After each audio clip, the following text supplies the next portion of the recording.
ಮಧ್ಯಪ್ರಾಚ್ಯದ ಯುದ್ಧದ ಬಿಸಿ ಭಾರತಕ್ಕೂ ತಟ್ಟಿದೆ.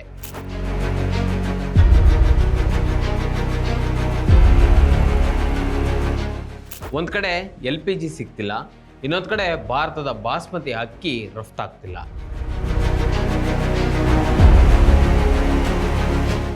ಯುದ್ಧ ನಡೆಯುತ್ತಿರೋದು Iran, Israel, ಅಮೆರಿಕದ ಮಧ್ಯೆ. ಆದರೆ ಹೊಡೆತ ತಿಂತಿರೋದು ಮಾತ್ರ ಭಾರತ.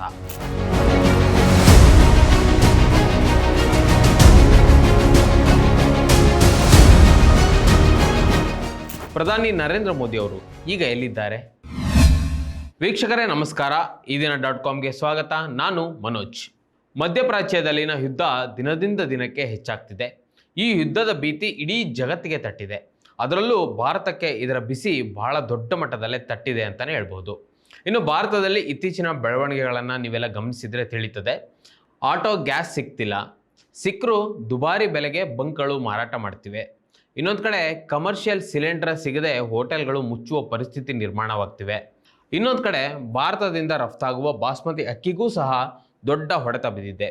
ಈ ಯುದ್ಧ ನಿಲ್ಲುವವರೆಗೂ ಜಗತ್ತು ಯಥಾಸ್ಥಿತಿಗೆ ಬರುವುದು ಕಷ್ಟ ಅಂತಲೇ ನಾವು ಹೇಳ್ಬೋದು. ಪೆಟ್ರೋಲ್, ಡೀಸೆಲ್ಗಿಂತ LPG ಗ್ಯಾಸ್ ಅತ್ಯಂತ ಹೆಚ್ಚು ಬೇಡಿಕೆಯ ವಸ್ತುವಾಗಿದೆ. ಯಾಕೆಂದರೆ ದಿನ ಆರಂಭವಾಗುವುದೇ ಈ ಗ್ಯಾಸ್ನಲ್ಲಿ ಒಲೆ ಹಚ್ಚಿದ ನಂತರ. ಈಗ ಇರಾನ್ ವಶದಲ್ಲಿರುವ ಹಾರ್ಮುಜ್ ಜಲಸಂಧಿಯನ್ನು ಯುದ್ಧದ ಪರಿಣಾಮ ಮುಚ್ಚಿದೆ. ಈ ಜಲಸಂಧಿ ಮುಚ್ಚಿದ ತಕ್ಷಣ ವಿಶೇಷವಾಗಿ ಭಾರತಕ್ಕೆ ದೊಡ್ಡ ಮಟ್ಟದ ಪರಿಣಾಮ ಬಿದ್ದಿದೆ. ಯಾಕಂದರೆ ಭಾರತಕ್ಕೆ ಬರುವ 80%ಕ್ಕೂ ಹೆಚ್ಚು ತೈಲ ಮತ್ತು LPG ಈ ಜಲಸಂಧಿಯ ಮೂಲಕವೇ ಬರಬೇಕು. ಇರಾನ್ ಯುದ್ಧದ ಪರಿಣಾಮ ಹಾರ್ಮುಜ್ ಜಲಸಂಧಿ ಮುಚ್ಚಿರುವುದರಿಂದ ಭಾರತಕ್ಕೆ ಬರಬೇಕಾದ ಅನೇಕ ತೈಲದ ಹಡಗುಗಳು ಹಾರ್ಮುಜ್ನಲ್ಲಿ ಸಿಲ್ಕೊಂಡಿವೆ. ಇನ್ನು ಅದೇ ರೀತಿಯಲ್ಲಿ ಇನ್ನೊಂದು ಕಡೆ ಭಾರತದಿಂದ ರಫ್ತಾಗುವ ಬಾಸ್ಮತಿ ಅಕ್ಕಿಯೂ ಸಹ ಸಮುದ್ರದ ಮಧ್ಯದಲ್ಲಿ ಸಿಲುಕಿ ಭಾರತದ ಕೃಷಿ ಮಾರುಕಟ್ಟೆಗೆ ದೊಡ್ಡ ಹೊಡೆತವನ್ನು ಕೊಟ್ಟಿದೆ. ಯಾಕೆಂದರೆ ಭಾರತದ 80%ಕ್ಕೂ ಹೆಚ್ಚು ಬಾಸ್ಮತಿ ಅಕ್ಕಿಯು ಗಲ್ಫ್ ದೇಶಗಳಿಗೆ ಸಾಗಣೆ ಆಗ್ತದೆ. ಯುದ್ಧದ ಪರಿಣಾಮ ಭಾರತ ಅನೇಕ ರೀತಿಯಲ್ಲಿ ಹೊಡೆತ ತಿಂತಿದೆ. ಅದರ ಪರಿಣಾಮ ಭಾರತದ ಜನರಿಗೂ ಸಹ ತಟ್ತಾ ಇದೆ. ಇನ್ನು ಹಾರ್ಮುಜ್ ಜಲಸಂಧಿ ಮುಚ್ಚಿರುವ ಪರಿಣಾಮ ಭಾರತದಲ್ಲಿ LPG ವ್ಯತ್ಯಯ ದೊಡ್ಡ ಮಟ್ಟದಲ್ಲಿ ಉಂಟಾಗಿ ಗ್ಯಾಸ್ ಏಜೆನ್ಸಿಗಳವರೆಗೆ ಜನರು ಸರತಿ ಸಾಲಿನಲ್ಲಿ ನಿಲ್ಲುವ ಪರಿಸ್ಥಿತಿ ನಿರ್ಮಾಣವಾಗಿದೆ. ಈಗಾಗಲೇ ದೇಶದಾದ್ಯಂತ ಅನೇಕ ಹೋಟೆಲ್ಗಳು ಮುಚ್ಚಿವೆ, ಮನೆಯಲ್ಲಿ ಗ್ಯಾಸ್ ಖಾಲಿಯಾಗಿದೆ, ಜನರು ಸಿಲಿಂಡರ್ ರೀಫಿಲ್ಗಾಗಿ ದಿನಗಟ್ಟಲೆ ಕಾಯ್ತಿದ್ದಾರೆ. ಯುದ್ಧ ಇಂದಿಗೆ 16ನೇ ದಿನಕ್ಕೆ ಕಾಲಿಟ್ಟಿದೆ. ಯುದ್ಧ ಆರಂಭವಾದಾಗ ಭಾರತದ ಪೆಟ್ರೋಲಿಯಂ ಸಚಿವರು ನಮ್ಮ ಬಳಿ ಇನ್ನು 60 ದಿನಗಳಿಗೆ ಆಗುವಷ್ಟು ತೈಲವಿದೆ ಅಂತ ಹೇಳಿದರು. ಆದರೆ ಕೇವಲ 10-15 ದಿನಗಳ ಒಳಗೆ ಯಾವುದೇ ತೈಲ ಮತ್ತು LPG ಸಿಗದ ರೀತಿಯಲ್ಲಿ ಭಾರತದ ಜನರು ಒದ್ದಾಡ್ತಿದ್ದಾರೆ. ಜೊತೆಗೆ ಈ LPG ಸಿಗದಿರುವುದು ಸಹ ಭಾರತೀಯರು ಮುಂದೆ ಹೇಗೆ ಬದುಕಬೇಕು ಎಂಬ ಆತಂಕ ಸಹ ಕಾಡ್ತಾ ಇದೆ. ಮಾರ್ಚ್ 9ರಂದು ವರದಿಯಾದ LPG ಗ್ಯಾಸ್ ಸಿಲಿಂಡರ್ಗಳ ಮೇಲಿನ ಭೀತಿ ಈಗ ಹಲವು ಪಟ್ಟು ಹೆಚ್ಚಾಗಿದೆ. ಮಾರ್ಚ್ 12ರಿಂದ ಕೆಲವು CNG, ಡೀಸೆಲ್ ಮತ್ತು ಪೆಟ್ರೋಲ್ ಬಂಕ್ಗಳಲ್ಲಿಯೂ ಸಹ ಸರತಿ ಸಾಲುಗಳು ಕಂಡುಬಂದರೂ LPG ಸಿಲಿಂಡರ್ ಬಗ್ಗೆ ಇರುವಷ್ಟು ಆತಂಕವಿಲ್ಲ. ಒಂದೊಮ್ಮೆ LPG ಸಿಲಿಂಡರ್ ನಿಂತು ಹೋದರೆ ಮುಂದಿನ ಕತೆ ಏನು? ಇದರ ಬಗ್ಗೆ ನಿಜಕ್ಕೂ ಯೋಚಿಸಲೇಬೇಕು. ಇನ್ನು ಬಹಳ ಮುಖ್ಯವಾಗಿ ಬೇರೆ ಯಾವುದಕ್ಕೂ ಬೀಳದ ಹೊಡೆತ LPG ಸಿಲಿಂಡರ್ಗೆ ಬಿದ್ದಿದೆ ಹೇಗೆ? ವೀಕ್ಷಕರೇ, ಸರ್ಕಾರ ಈಗಾಗಲೇ ಪೆಟ್ರೋಲ್ ಮತ್ತು ಡೀಸೆಲ್ ಅನ್ನು ಉತ್ಪಾದಿಸಲು ಸಂಸ್ಕರಿಸಿದ ಪೆಟ್ರೋಲಿಯಂ ಇಂಧನದ ಸಾಕಷ್ಟು ಪೂರೈಕೆ ಇದೆ ಎಂದು ಹೇಳಿದೆ. ಜೊತೆಗೆ LPGಯ ವಿಷಯದಲ್ಲಿಯೂ ಸಹ ದೇಶೀಯ ವಲಯಕ್ಕೆ ಪೂರೈಕೆಯಲ್ಲಿ ಯಾವುದೇ ಅಡಚಣೆ ಉಂಟಾಗುವುದಿಲ್ಲ ಎಂದು ಕೂಡ ಹೇಳಿದೆ. ಆದರೆ LPGಗೆ ಜನರು ಪರದಾಡ್ತಿರುವ ಪಾಡನ್ನು ನೋಡಿದರೆ ಇದು ನಿಜಕ್ಕೂ ಈ ಹಿಂದಿನ ಕೋವಿಡ್ ಕಾಲದ ಘಟನೆಯನ್ನು ನೆನಪಿಸುವಂತೆ ಕಾಣ್ತಾ ಇದೆ.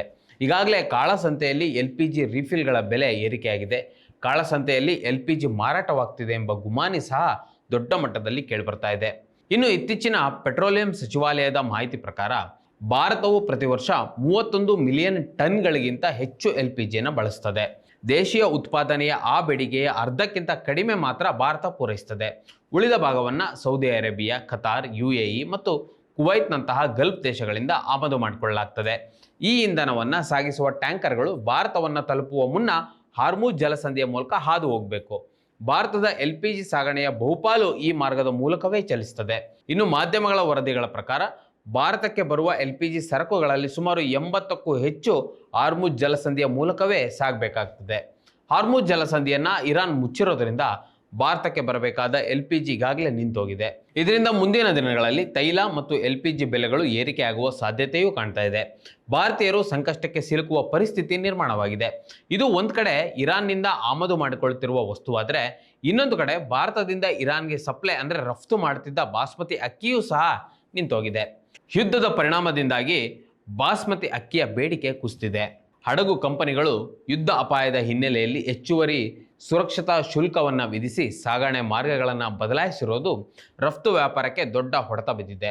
ಹೀಗಾಗಿ ಕಳೆದ ವಾರ 1121 ತಳಿಯ ಬಾಸ್ಮತಿ ಅಕ್ಕಿಯ ದೇಶೀಯ ಬೆಲೆ ಕೆಜಿಗೆ 85 ರೂಪಾಯಿಗಳಿಂದ 75 ರೂಪಾಯಿಗಳಿಗೆ ಇಳಿದಿದೆ. ಆದರೆ 1509 ಮತ್ತು 1718 ತಳಿಗಳು ಕೆಜಿಗೆ 70 ರೂಗಳಿಂದ 60 ರೂಗಳಿಗೆ ಇಳಿದಿವೆ. ಮಧ್ಯಪ್ರಾಚ್ಯ ಮಾರುಕಟ್ಟೆಗಳು ಬಹುತೇಕ ಸ್ಥಗಿತಗೊಂಡಿರೋದ್ರಿಂದ ಕಳೆದ ಕೆಲವು ದಿನಗಳಿಂದ ಅವು ಭಾರೀ ಸಂಕಷ್ಟವನ್ನು ಎದುರಿಸುತ್ತಿವೆ. ಇದರ ಪರಿಣಾಮವಾಗಿ ಅಕ್ಕಿ ಬೆಲೆಗಳು ಕಡಿಮೆ ಆಗಲು ಪ್ರಾರಂಭಿಸಿವೆ ಎಂದು ದೆಹಲಿ ಧಾನ್ಯ ವ್ಯಾಪಾರಿಗಳ ಸಂಘದ ಅಧ್ಯಕ್ಷ ನರೇಶ್ ಗುಪ್ತಾ ಹೇಳಿದ್ದಾರೆ. ಬಾಸ್ಮತಿ ಅಕ್ಕಿಯನ್ನು ಇರಾನ್ಗೆ ಮಾತ್ರವಲ್ಲದೆ ಇರಾಕ್, ಬಹರೇನ್, ಕುವೈತ್ ಮತ್ತು ಕತಾರ್ ಸೇರಿದಂತೆ ಹಲವಾರು ಮಧ್ಯಪ್ರಾಚ್ಯದಲ್ಲಿರುವ ಗಲ್ಫ್ ದೇಶಗಳಿಗೂ ರಫ್ತು ಮಾಡಲಾಗ್ತದೆ. ಈಗ ನಡೆಯುತ್ತಿರುವ ಯುದ್ಧದ ಪರಿಣಾಮವಾಗಿ ಗಲ್ಫ್ ದೇಶಗಳಿಗೆ ಕಳುಹಿಸಿರುವ ಅಕ್ಕಿಯು ಹಡಗುಗಳಲ್ಲಿ ಸಿಲುಕಿಕೊಂಡಿದೆ. ಪೂರೈಕೆ ಸಂಪೂರ್ಣವಾಗಿ ನಿಂತೋಗಿದೆ.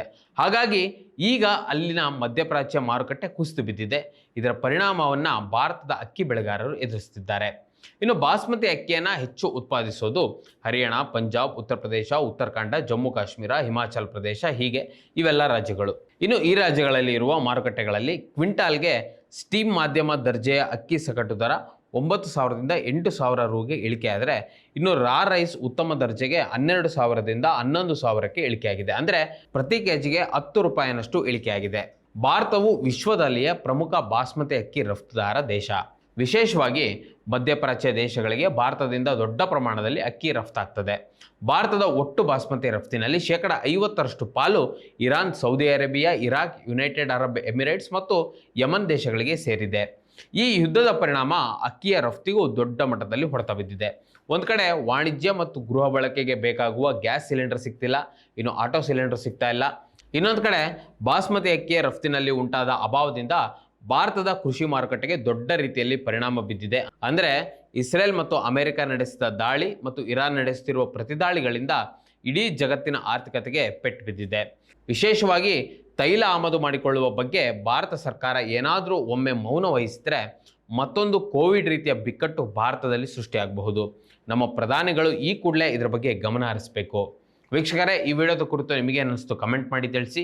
ಮತ್ತು ಇದೇ ರೀತಿಯ ಸಾಕಷ್ಟು ವಿಡಿಯೋಗಳಿಗೆ ನಮ್ಮ ಇದೀನ.com ಯೂಟ್ಯೂಬ್ ಚಾನಲನ್ನು ಸಬ್ಸ್ಕ್ರೈಬ್ ಮಾಡಿ ಮತ್ತು ನಮ್ಮನ್ನು ಬೆಂಬಲಿಸಿ. ನಮಸ್ಕಾರ.